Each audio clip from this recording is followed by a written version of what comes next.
Hi guys, welcome to another session where we go through uh, Revit building modeling. So the last time we modeled ground floor plus one floor, and we saw all the processes that we had to go through to model the building from the foundation all the way to the first floor and then eventually the roof beams.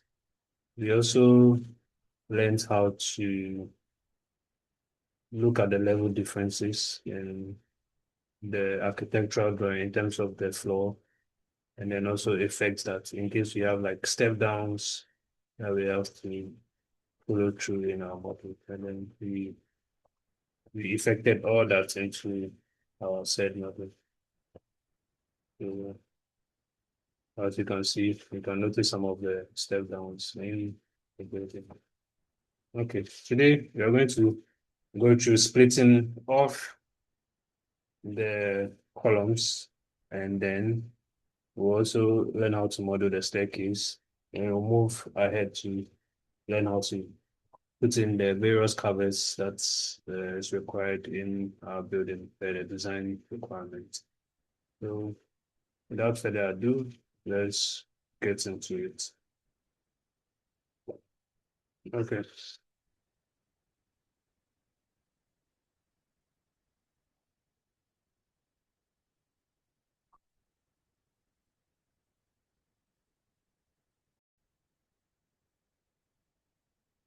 Okay, so let's go to one of the plans. Let's go to the ground floor plan, and then let's select the columns.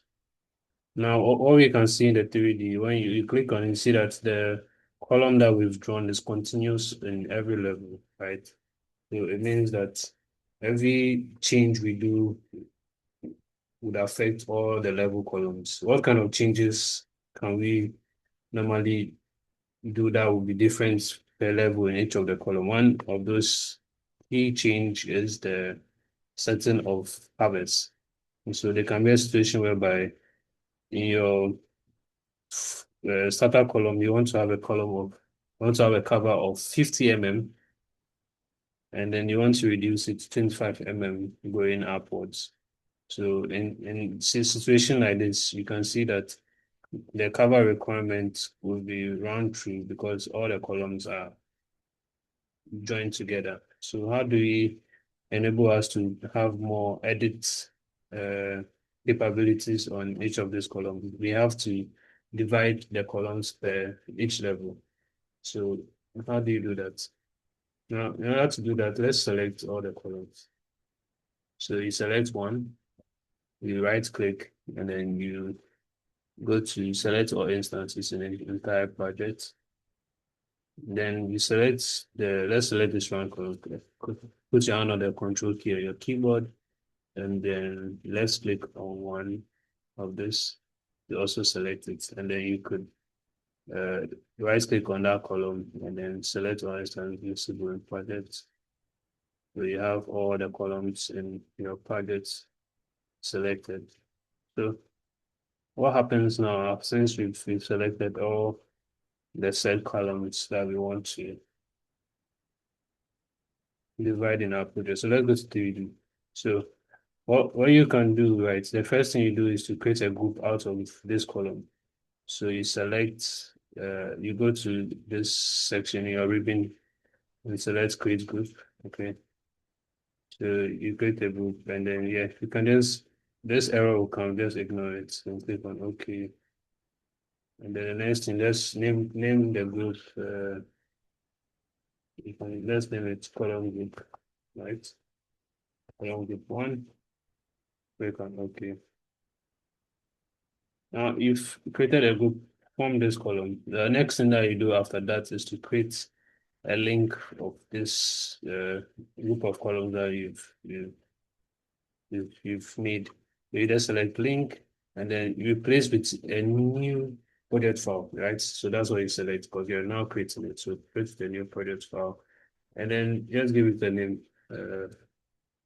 First column group. Okay. First column group. and click on save, right? Click on save.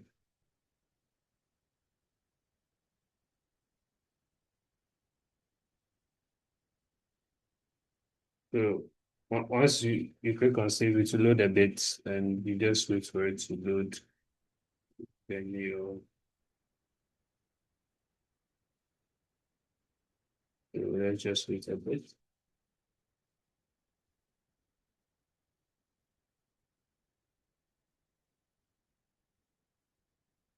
Okay, so now you can see that all our column has now been linked as one. So when you're selecting, right, when you select one column, all the columns are automatically being selected. So let's see what we can learn about this. So let's go to manage link in the panel.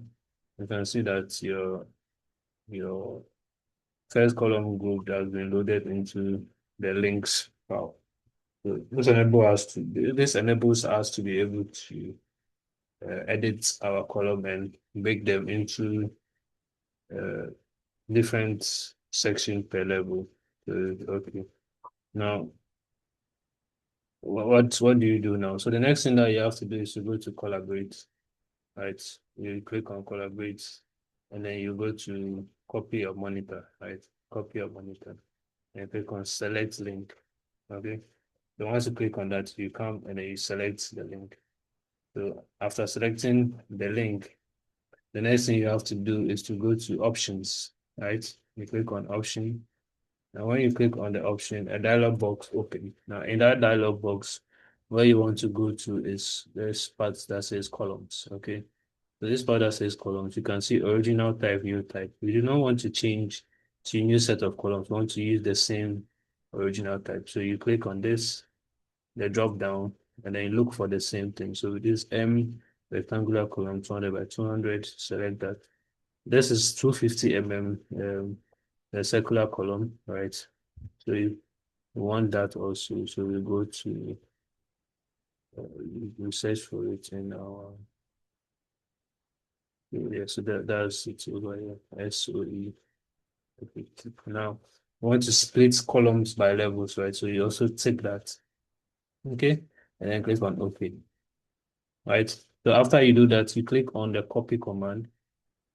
Click on the copy command and select multiple, and then you select all the columns that you want to uh, cut or break them into specific levels and click on finish.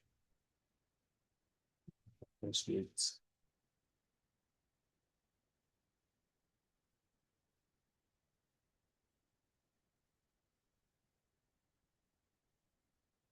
So it will load a bit and then so once we do that, so let's see what happens. So you just select any part of your screen and then you click on finish.